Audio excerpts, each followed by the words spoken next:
during the tri-board meeting. You're now live on YouTube. The video didn't allow me to say it, but so I'm going to say it now. Smash that like button. That's for Colleen. Thank you. Subscribe today. All right. Seen and heard.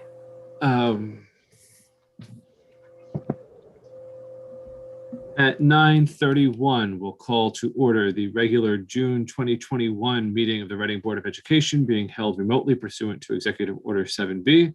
All board members are present and accounted for. In addition, Dr. Harrison, Dr. Pearson-Urgel, and Mr. Zachary from the administration are present.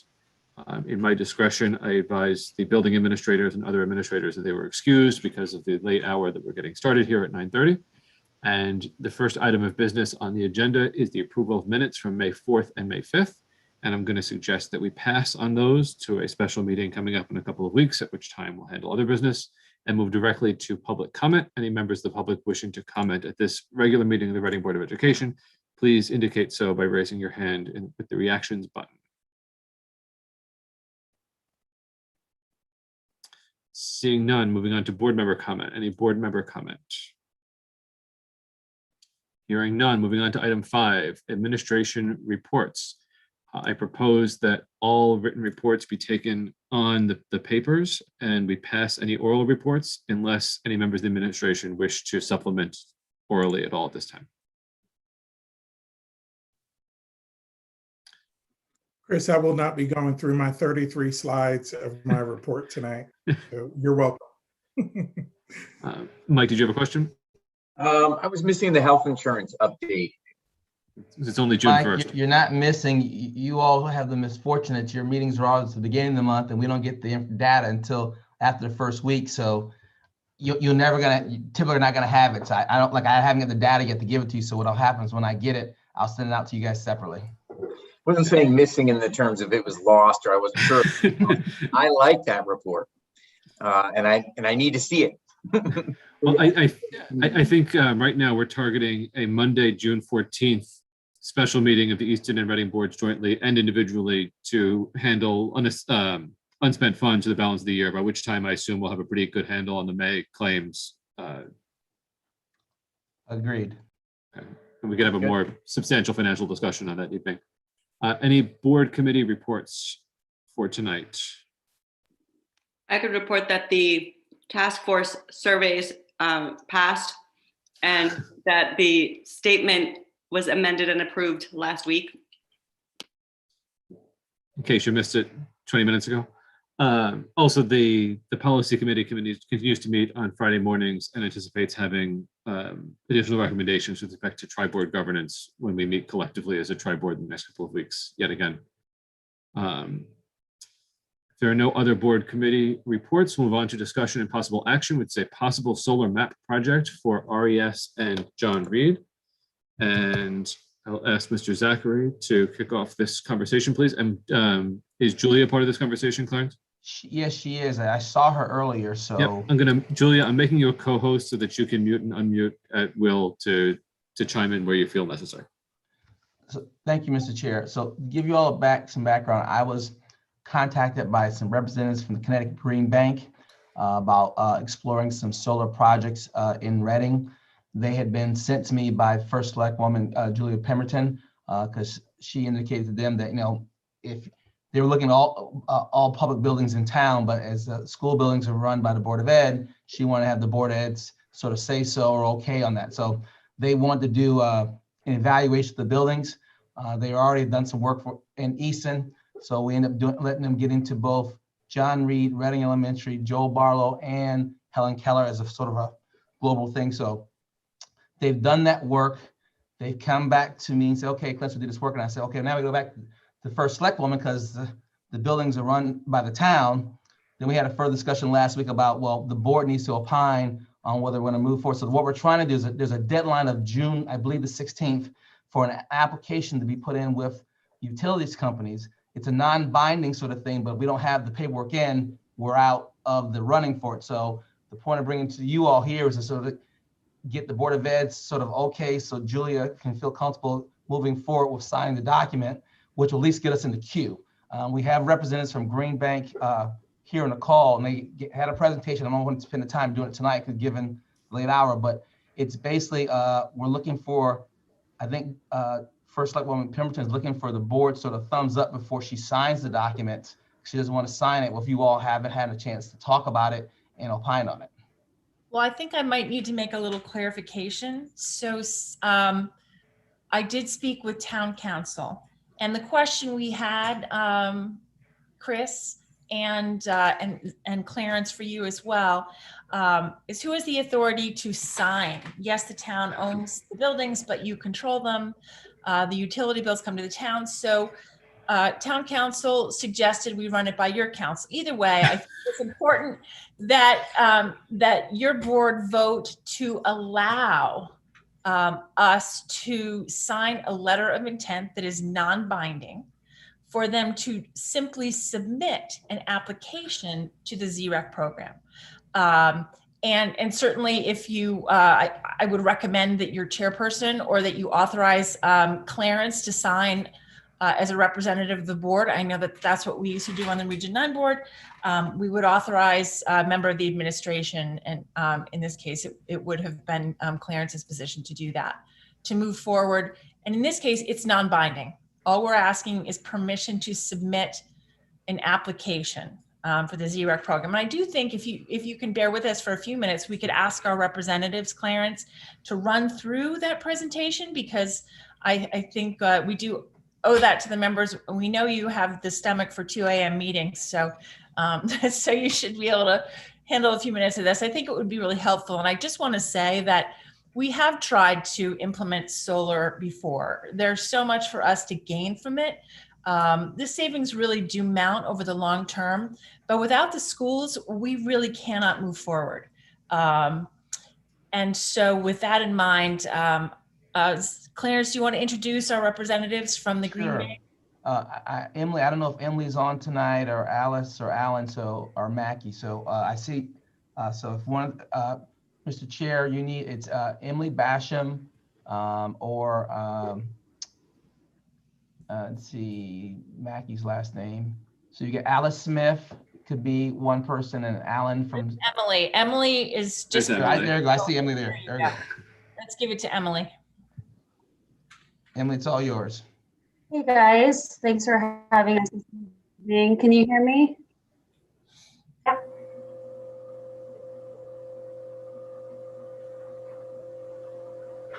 Yes. Can you hear me all right? Yes, Yep. Emily, we can hear you. Okay. I do have some slides. I'm going to try to share them. And Mackie looks like his hand is raised. I'm not sure if he's able to unmute. Yeah, I'm gonna make, there we go. Emily, could you give us a really brief, and maybe you were going to do this, introduction to the Green Bank? Sure. Yeah, I'm just pulling up the slides, but I can start chatting just to jump in. So my name is Emily Basham from the Connecticut Green Bank. My colleague Mackie Dykes is also on the line from the Connecticut Green Bank. We are a quasi-public state agency. So we were created by the legislature in 2011 to provide sustainable long-term financing for clean energy projects. So we've been working with dozens of towns to finance solar projects and provide that support. And we have this newer program, Solar Map, that we've been working with Reading and Easton to identify opportunities. So that's the program we're working through now. And let me just try to share my screen. And Emily, is Ellen on your team also? Yes, Alan Sabins is from CSW Energy. They're a technical partner for the program. So there are engineers helping us scope where opportunities are in town. They have a lot of experience working with municipalities to develop solar portfolios. I'm not sure if I can share.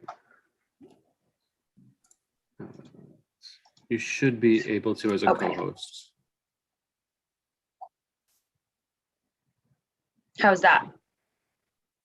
There we go.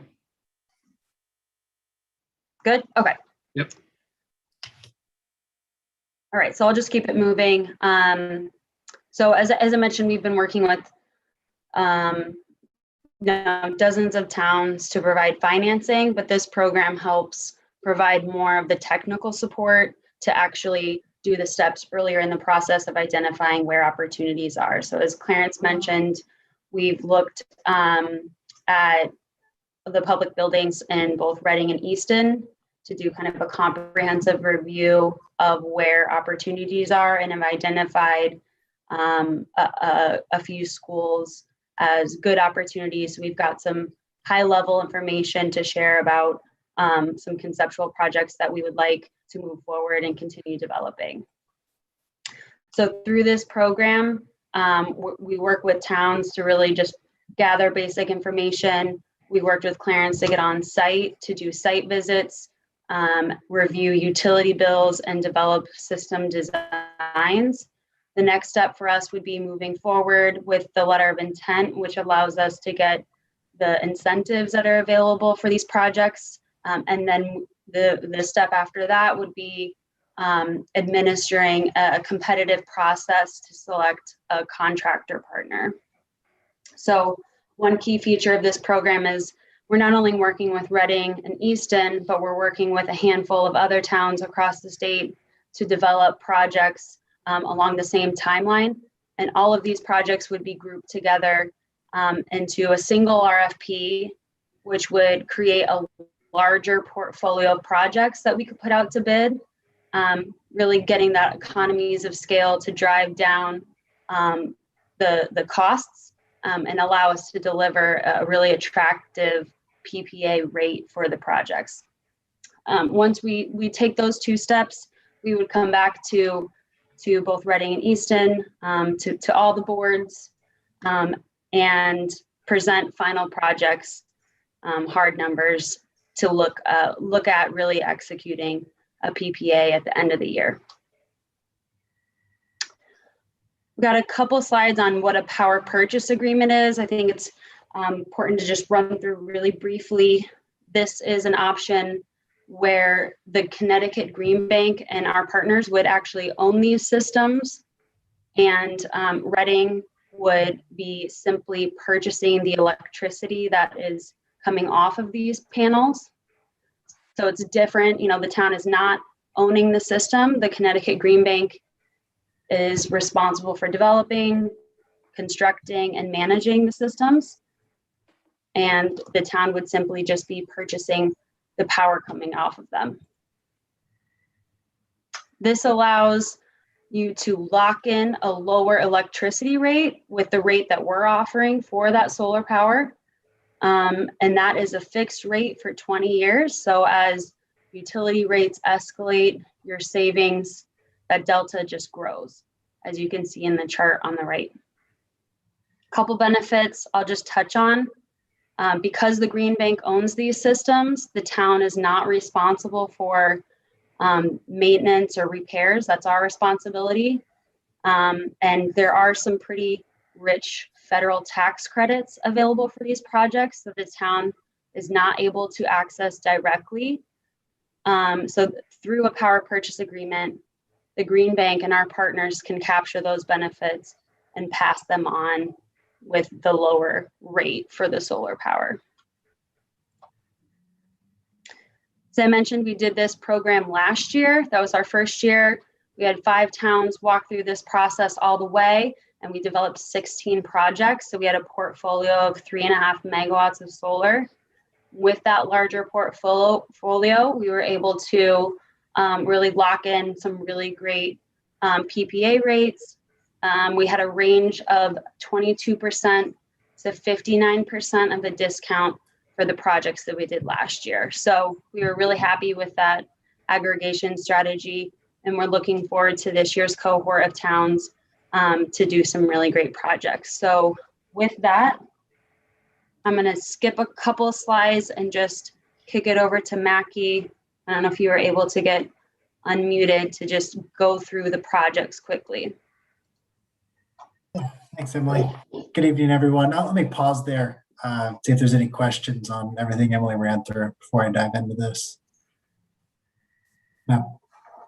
Okay, great. So what we've got here is just a few very preliminary project proposals based on all the information we've collected in the site visits. For each of the schools, you'll see an image at the right, which shows where we'd actually physically put the panels. That's what the blue squares represent. We take into account things like roof ages and shading from trees and orientation to the sun, and find the best places to place the panels.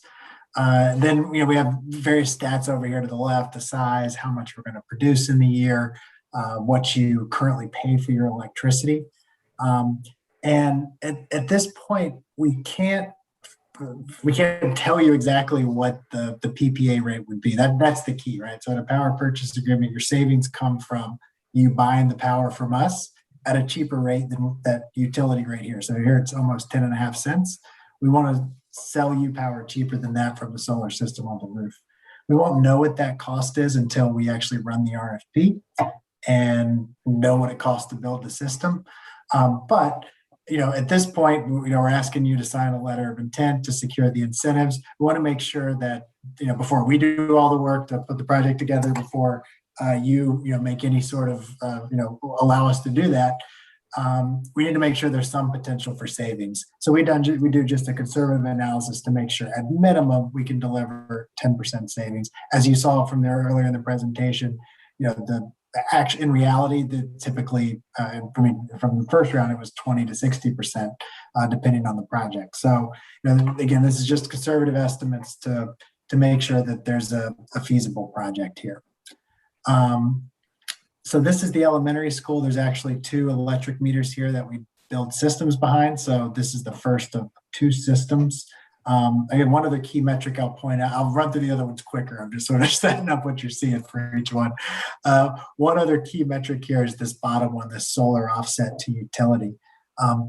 We look at how much this building uses, or this meter uses in a year, and then how much in a year the solar system will produce and offset your purchase from the utility. So the goal is for that number to be as big as possible, right? We want to get you the most cheapest green power we can.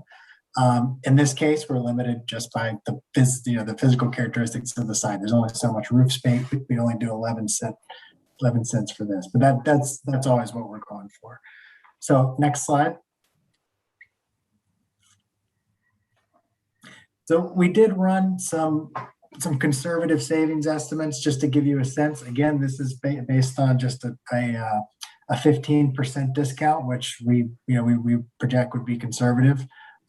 But just so you can start to get some numbers to wrap your head around. As you can see, $115,000 for the term of the PPA and just under $5,800 for average annual savings.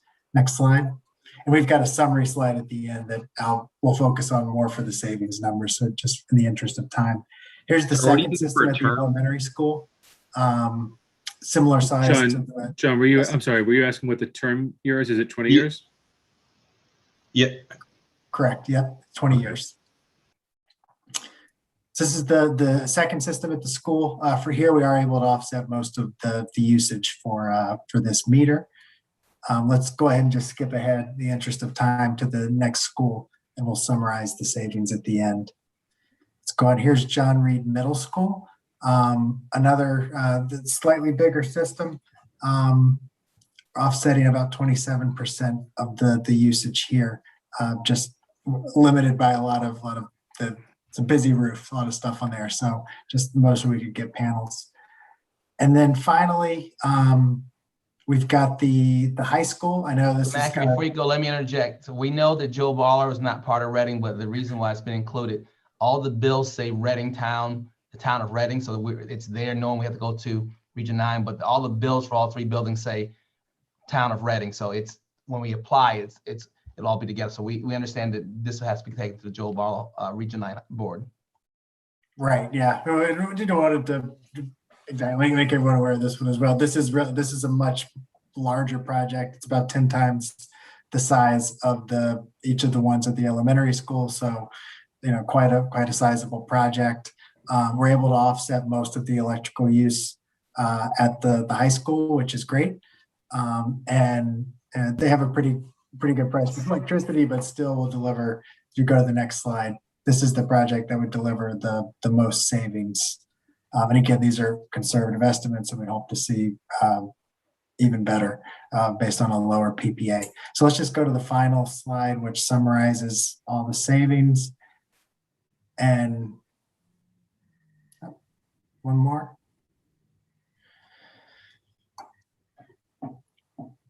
Great. So yeah, the three schools would be 4 systems due to the split within the elementary school. Let me pause there to see if there's any questions on any. I know I sort of ran through a lot. I apologize. You were using an effective rate of about 11 cents per kilowatt hour. What's our current charge from the utility company? So for each site, it's different, and it reflects what the actual effective rate is for that meter. We got the electric bill and did that analysis. So what that represents is all there's a generation charge, which is your actual electricity that you use. That represents the bulk of that. But there are other charges, transmission and delivery, that are also billed based upon how much you use, which you're able to offset those, so you can avoid, it's your charge per kilowatt hour for those. So if you buy a solar kilowatt hour, you avoid that all in cost. So it's particular to each of the schools, that rate. And the projected kilowatt hour, the projected market rate over the 20 years escalates at 3 or 4x. If I'm looking at a first year savings of 2,500 and a projected annual of almost 6,000. Yeah, let's go back one slide just so we have a correct. So the savings estimates, we've assumed that the utility price will go up 2% per year. When you look at historical averages, that's about where it can be a little higher actually, but we used the lower. Most solar presentations you'll see at the market tend to use 3% or 2.99. It's sort of the industry standard. We've been a little more conservative with that escalator. And so the 8.9 cents per kilowatt hour on the PPA, that's an estimate because it's based on what the RFP comes back at? That's exactly right. Just to clear up, I think part of what Chris's question, if you could go to the next slide, the difference between the first year savings, are you assuming essentially a half of a calendar year, which would be, in other words, why the delta between the first year savings and the average annual savings? That's what Chris was getting at. Gotcha. That is because your PPA rate is fixed throughout the 20 years. We're assuming your utility rate that you would be purchasing that electricity for will rise over time. So let's say in year one, the delta between the two is 2 cents. So in year 5, the delta is going to be greater between your utility rate. But if it's only going up 2 points a year, how does it get to an average over 20 years that's over 2x the first year? It seems like the escalator needs to be much higher. Just looking at it mathematically. I mean, no, we can email you the actual spreadsheet. You can see, but yeah, that over 20 years as that differential gets greater. But the point is you're being conservative. So if the escalator is higher, the savings multiply. Correct. Yeah. Or if the utility price stays the same for 20 years, then it would be the 2565 times 20. So your term savings would be just over 51,000. I'm just trying to see how 2% ever gets me to a per kilowatt hour rate that's going to result in 3x the savings. But maybe I'm just not doing the math well enough at 10 o'clock at night. Yeah, we're happy to show you the analysis underneath it. If you like, I can pull it up right now.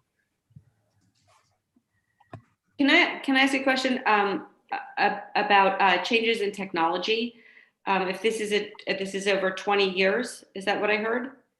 So if there is like a big advancement in technology and in 10 years time, this is all outdated, what happens then? So, am I muted? Yes. So we own the equipment and are responsible for keeping it up. I mean, if for these projects where we're offsetting most of your usage, even if better technology came along, there's still, just because of how solar works, you can't produce more than you need. So you really couldn't benefit from better electricity. Where we're not producing, or excuse me, better technology, where it's not producing more, we can always augment to produce more solar using more efficient technology that could come along. I have a question, Mackie. These buildings are not new. The roofs are not new on the buildings, and are going to need replacement and or repairs over the next 20 years. How does that work when you have all that infrastructure installed up there? I mean, you've identified what is I'd say the primary limiting factor on buildings that are eligible for solar. So as a starting point, when we started talking to the town and the schools, this was a much longer list of buildings we were looking at. And one of the things that winnows it down is exactly that, is roof age. So in this case, we're looking at roofs that are, would still be within their life at the end of the 20 years. I believe, I don't want to step, I think Clarence is doing a facility study so that we're, before we, so I want to be clear, there's no commitment here. This would just be putting in for the incentives. I think we're trying to align that facility study just to make sure that, based on our preliminary assessment, there's enough roof life here. But certainly we would see the results of that assessment. I mean, we're doing, as part of what we do, we're bringing in a structural engineer to look at the integrity of the roofs and everything. We're working to make sure if there's any warranties that they're preserved. We're doing pre and post inspections to make sure that both the structural integrity and any warranty stays in place. So specifics about the age and structural integrity of the roofs aside, if we have a roof problem in between that requires removal of your equipment, repair of the roof and replacement, how is that handled? Is the removal and the replacement of the equipment paid for by Green Bank, or is it paid for by the school? It would be paid for as long as as long as the solar system did not cause the problem, then the cost would be borne by the school. And I'd have the same concern if we needed to pull an air handler off the roof and needed to put heavy equipment up there that the panels got in the way of, that we'd be removing them, losing the electric generation and paying for that whole additional cost, which it feels like could eat up the $5,000 that we're saving on the top side pretty quickly. I'm sorry, I think I stepped on you, Chris. No, similar type of question, which is that who would be responsible for the cost of, let's say, temporarily unbolting or whatever it is you do with the solar panels from the roof in order to replace the roof, and then bolt the solar panels back down, or mount, not bolt. And I don't want to get ahead of myself here, but number one, just so you know, I've been in and around the renewable energy business for 35 years. So I know enough to be annoying. And also I've seen a variation of this before when I was on the Region 9 board. And I know there's a member of the audience who sat in the same meeting that I did, where some of these same questions came up, and it always sounds like, well, gee, we've got this potentially great deal, and oh, by the way, we only have 2 weeks in this case to get the ZREC application in. And so I guess a related question, and I'm sorry to pile on, is, and this is really for Julia, is this an all or nothing deal? In other words, is this for all could the Reading board at a later date, once this is investigated, and for whatever reason, whether it's the roof or whatever, we say, you know what, we're out for whatever reason. Does that crater the effort from the town's point of view? It does crater the effort. And I guess what I wanted to interject and say is all of these questions are valid. And I brought up all of these subjects when Emily first approached me. My goodness, it was a couple months ago. And so I was very clear up front about the challenges with our roofing and about the concerns we would have, the age of our roofs at our schools, and also about what the potential was for solar in the town and the limitations we had. So at this point, there is nothing binding. All we would be doing is signing a letter of intent, which would allow them to apply for the incentives. We do not have to go forward. There does not, I mean, in other words, there's nothing to lose at this point. We're not making a commitment to move forward at all, which would give us the time to address these concerns. I know it always seems like we're coming up and there's, oh my goodness, a deadline. But they don't give us a whole lot of time between the time that they announce these programs and the time they bring the deadlines to us. That's classic. Is it? Exactly. Yeah, I've seen that movie before too. Yeah, exactly. So Chris, I would be very concerned if we were committing to anything other than just let's put in the application and see where this goes. Because I know that we have more serious concerns we have to deal with related to facilities. And we have been down this road before, and we pull out. You know, we haven't moved forward, but we've also never gotten as far as putting in for the incentives. And now we'll have time to have a bigger discussion. So, but yes, the long answer is if the schools pull out, we don't have enough square footage to produce the kind of output that would make this project viable.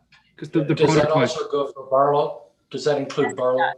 Yes. So the only way that we can in the town take advantage of clean energy to reduce our bills, in addition to the obvious benefits to the environment, is to use the roofs at the schools. I'm also very open to using ground arrays where we have open spaces. Now, obviously, we have challenges at John Reed with wetlands and stuff. Chris, you know that is probably better than anyone.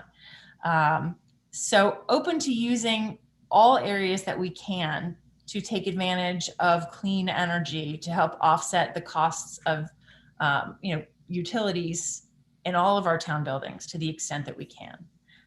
And it's a challenge for us. So no, I understand, and that's fine, but there are an awful lot of questions that this will open yes up to, and past a certain point, depending on the details of the arrangement right. among all the parties, and there's clearly a number of parties involved, that, you know, at some point we'll have to ask ourselves, is it worth the $11,000 per year, you know, of savings? You know, is there a countervailing greater potential liability that would make you want to say, yeah, I don't think we're going to.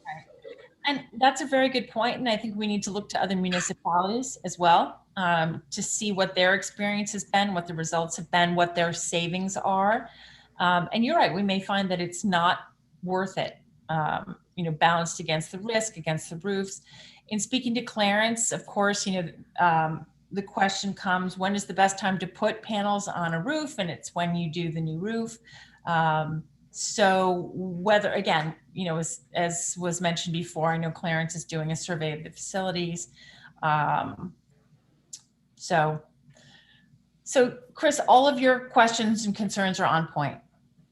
I must agree with you on all of those. So do I sign a letter of intent? Does the Reading board permit Clarence to sign on just to submit an application that doesn't bind us, or do we stop? Julia, what's the scope on the town side, on the infrastructure that this project would implicate? Because it sounds like some of the town buildings would have solar panels as part of this.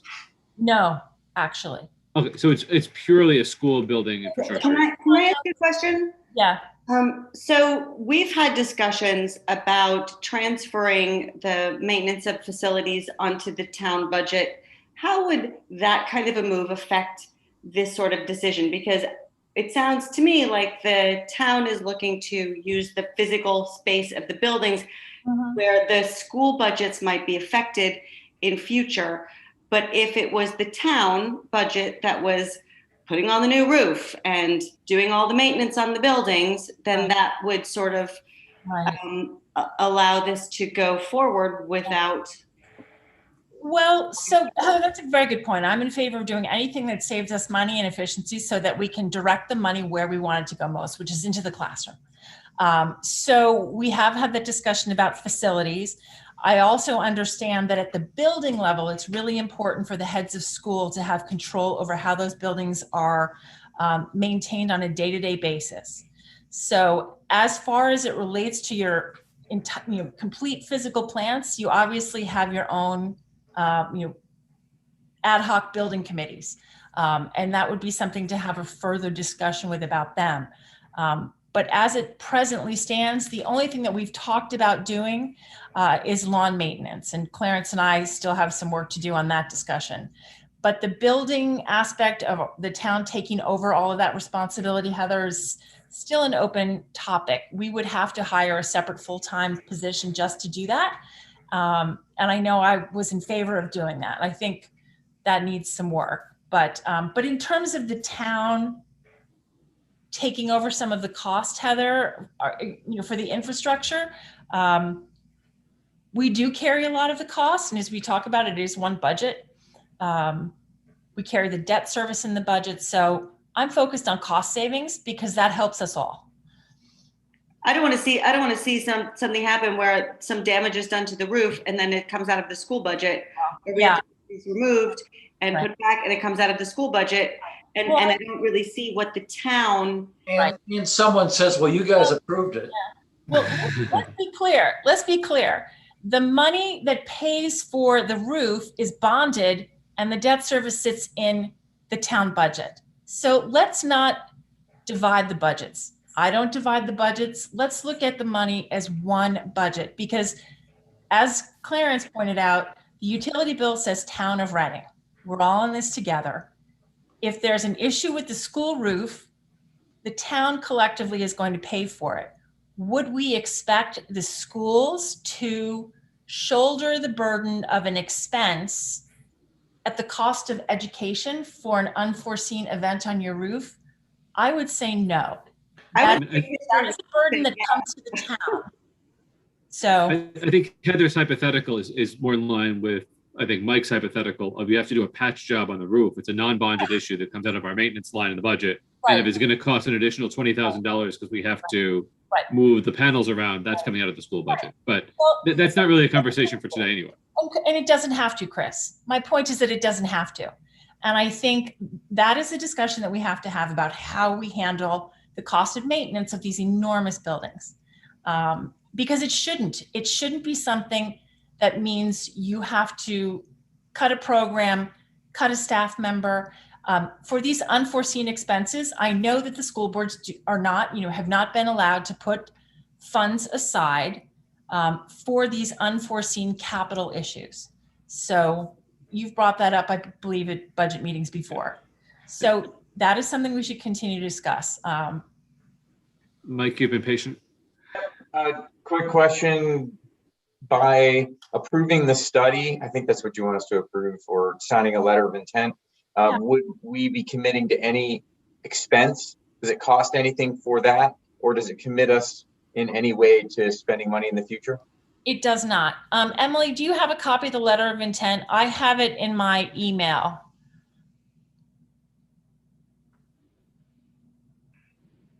To show on the screen, or?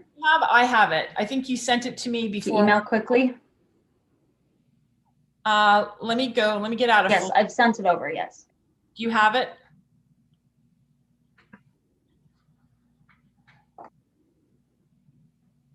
I have it if you guys don't have it. Question while we're figuring that out. Of course, absolutely, Chris. So, okay, the letter of intent goes in by June 16th.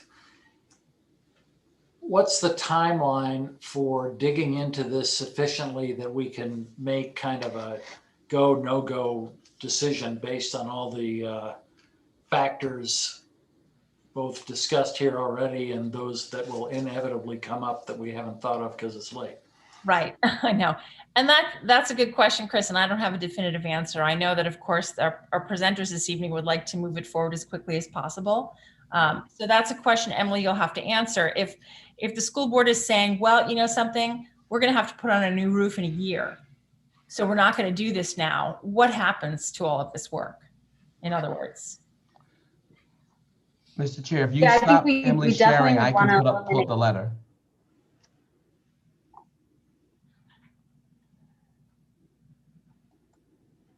No? If I could, this is Mackie, just interject one, it's better sense of timing Yeah. for that question. We would not be able to put a contract in front of you, which would be the PPA. I mean, there's no commitment at any point in time until that contract is signed. That would be the end of this calendar year when that would actually happen. So that, I mean, if it'd be great to, not wait until then and get some of the questions on the table, so that, if it's clear there's going to be unreconcilable issues, we'd rather not, spend our time and money on it. But there's certainly no, at any point really, unless some of these things we're talking, the sort of unforeseen issues come up later, there's no spend or at any point by the BOE or the town between now and signing the contract.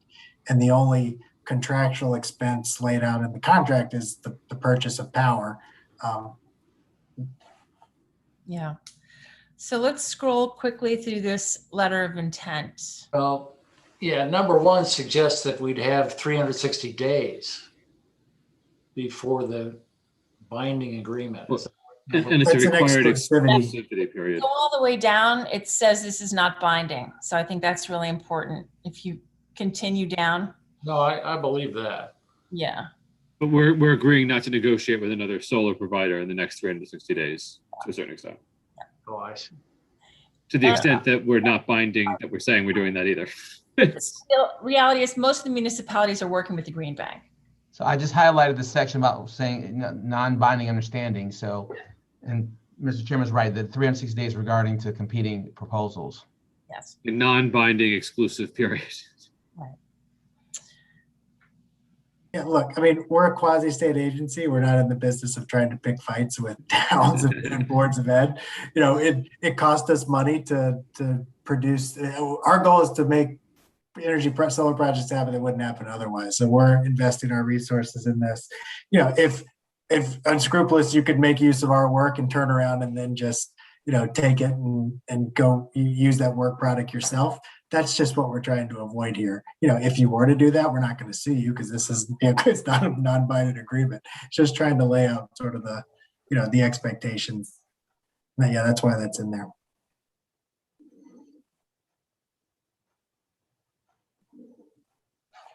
Are there any other downsides to having solar panels on the roof? Impacts to, I don't know, Wi-Fi? I don't know. That's a random guess, but is there any other downsides that we should be aware of? Or maybe Chris Hawker, maybe you.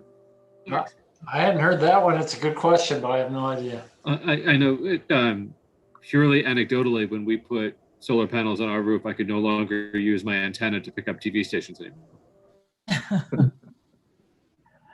Fascinating. And I know that the cell service at John Reed is already, there's a lot to be desired. But So I think Julie's already addressing that. We were not just for cell, but at least the radio frequencies. We're looking about putting a tower there, at least for emergency management purposes. yeah. So the provisions of this letter shall not constitute and are not intended to constitute legal or binding obligation, et cetera, et cetera. We wanted to present this to you tonight. I know it's a lot. You're not committing to anything, and certainly the town isn't committing to anything. But anyway,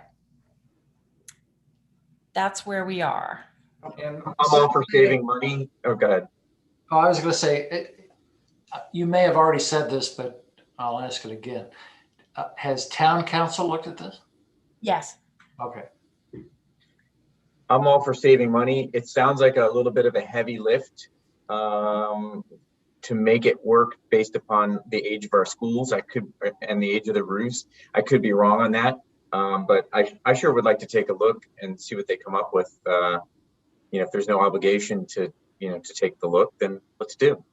Yeah, I mean, I have one sort of longer term question, which is when it comes to contracting on this,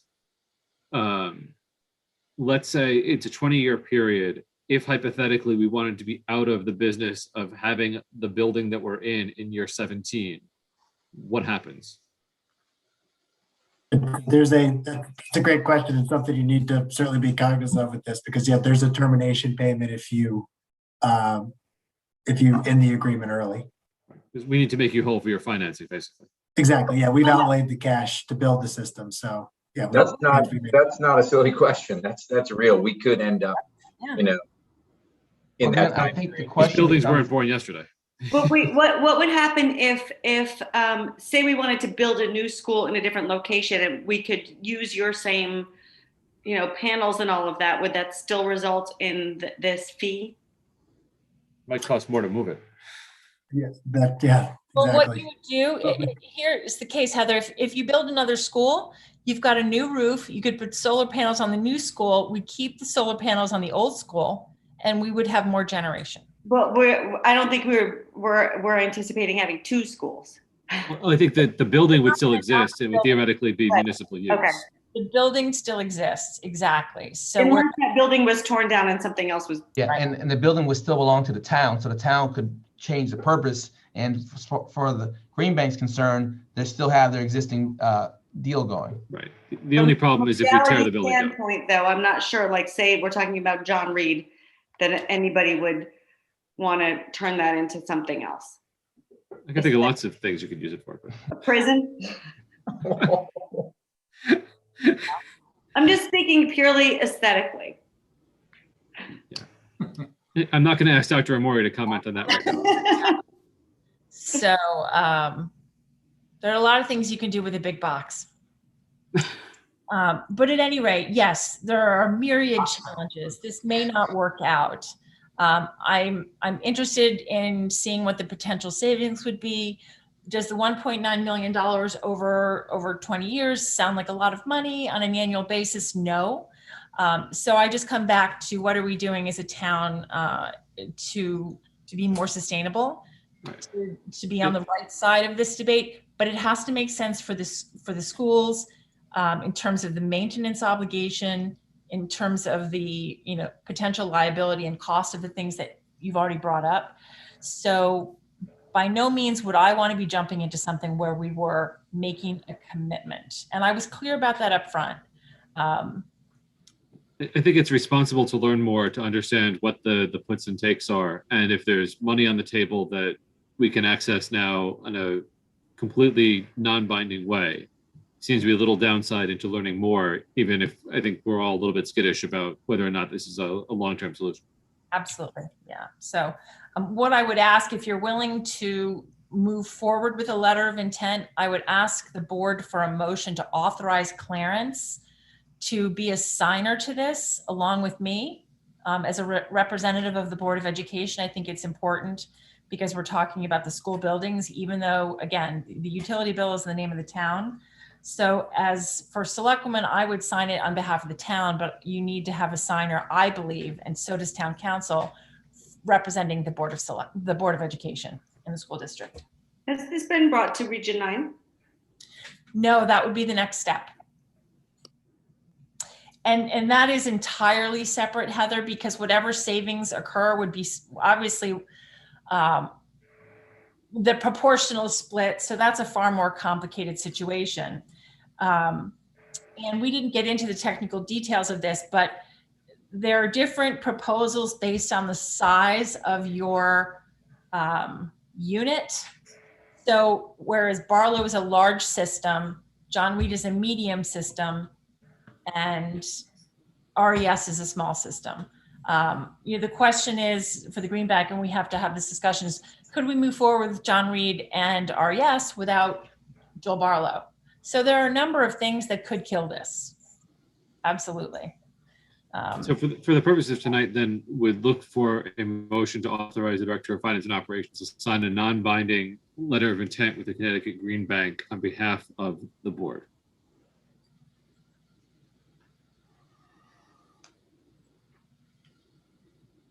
I'll make the motion. John, is there a second?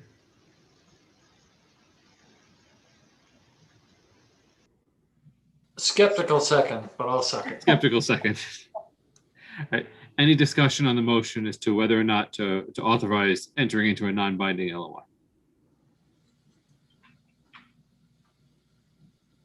I just think we would have to work out some real practical nuts and bolts budgetary issues between, who pays for this stuff. Yeah, I'm going to be in favor of doing this on the expectation that it's also not going to take, dozens of hours of Clarence's time or his staff's time away from other business, because we're going to basically be coming at this from a what's in it for us perspective, what are the downsides perspective, and at first blush, it seems pretty close to a wash that doesn't make us feel particularly comfortable about going forward, I don't think, but I have no problem learning more. Except for the environment, I might be alone in this, but I am very interested to learn different ways that we can become more green. And I'm not going to say even if it was a wash, I want it to also have a savings, but I'm also interested just from the environmental benefits. I agreed, Colleen, and I would be interested to find out what would happen if this were just the schools doing this.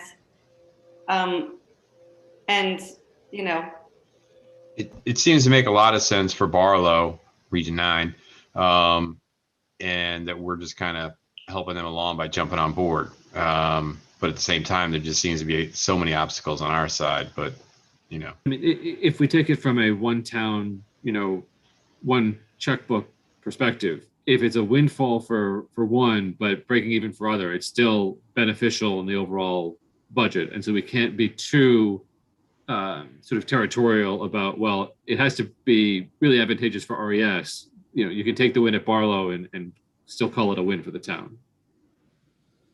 Right, but you and I both know that in the past, when the school has a shortcoming, it's not always that the town will say like, all right, well, the school needs this, so we're going to cut our budget this much because the school didn't know that they had to pay this, and I'm not going to just go on faith that right. that's and we're not going to solve that problem now. You're speaking to me now. And that has not been the experience in my advocacy for the schools at all. But this is a 20-year, no, Julia, this is a 20-year contract. It's not always going to be you. And absolutely, I know that. But it might be.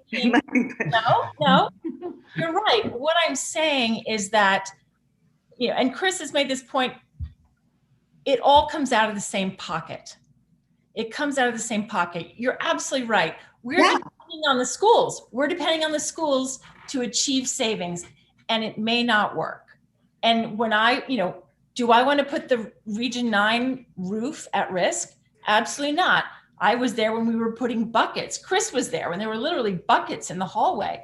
So we don't want to do anything to jeopardize the physical plants. All that I'm saying is that I would feel more comfortable if the physical plant was in the town budget. That's all I'm saying. I mean, that we can discuss that. We can discuss that later on. I don't have an interest do that. That and as we've said many times, it all comes out of the same budget. But we have a lot of focus on per pupil expenditure, as you know. Yes. And Heather, I've proposed that. And that is the physical plant. I have proposed that, Heather. I have proposed putting the cost of maintaining the physical plant in the town budget. Right. I am one person. I have a board of 3 and we have a board of finance. So let's continue to have that discussion. Fantastic. So the question for right now is whether or not we are interested in having Clarence sign a non-binding LOI to learn more about the Connecticut Green Bank project. At the theoretical only detracting point right now of he would be in a non-binding way saying he's not going to go looking for other solar bids right now, which I don't think we're actively soliciting anyway. So I don't think this is a particularly controversial topic in that respect. And so if there's no other discussion at 10:26, we'll call the question on whether or not to grant Clarence the authority to sign the non-binding LOI. And I'll start with Heather. Yes. Colleen, Yes. Mike, Yes. John, Yes. Steph, Yes. Chris Hawker. Yes. Thank you, Chris. You infuse the skepticism very nicely. I vote yes. The motion carries 7-0, which concludes item 7A on the agenda. And thank you to Emily, Alan, and Mackie for sticking with us to a somewhat late hour for a short agenda on a meeting that started 3 hours late. Mr. Chair, I want to know, they were there through the whole first meeting also, so. Thank you. Don't you want to volunteer for your local Board of Ed? No. Thank you all very much. And again, thank you for your prior meeting as well. I really do appreciate all the work you put into the DEI task force and the committee, the mission statement. Thank you. And the survey. Okay. So that brings us to public comment. Anybody still sticking with us wishing to make a public comment can do so with the reactions button. Once, twice, 3 times sold, which moves us to board member comment. And before we do that, I want to use my prerogative to welcome Dr. Amori to the meeting at 10:30 and to recognize this as her last Reading Board of Education regular meeting with us after 2 years of technically the interim principal at John Reed, but I don't think anybody really thinks of her on an interim basis after all we've been through in the past 2 years.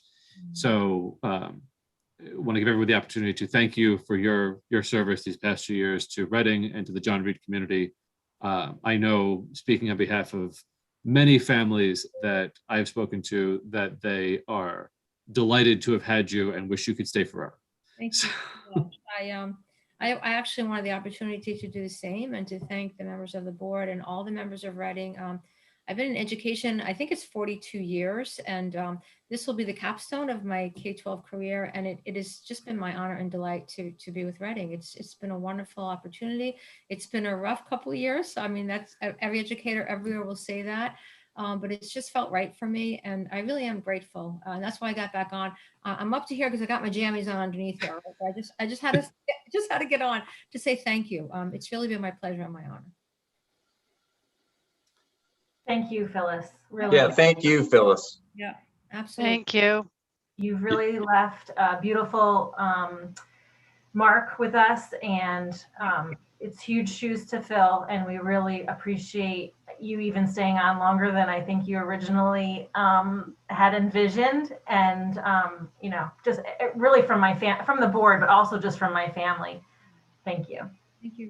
You were here at the right time. We needed you for this time. We didn't know it at the time, but thank you so much. You've been terrific, and Thanks, John. I'm gonna miss you. And thank you so much for staying with us. Appreciate it so much. I'll do a board report if you want, but otherwise I'll just say goodnight. I know I've told this story before, but I remember when Dr. McMorran sent an email around saying, I found a possible interim candidate for John Reed. I think you should interview this person before she goes somewhere else. And I know several of us sort of moaned and groaned and said, we need to talk to at least a couple people. This doesn't seem right to just rush into this. And I drove over with a couple of other folks to central office on some summer evening and drove home saying, yeah, we're done. So that's, I think, you know, after 2 years, I'm not easily impressed. So, Thank you. It's just sometimes things work out and the fit was good. And once again, I'm very appreciative, and I will say goodnight now. And again, thank you for the opportunity. And Phyllis, we will hold you to it that on Read Across America Day next year, you are zooming into the middle school to say hello. I will be there. Okay, I will be there. All right. Good night, everyone. Thank you again. Bye.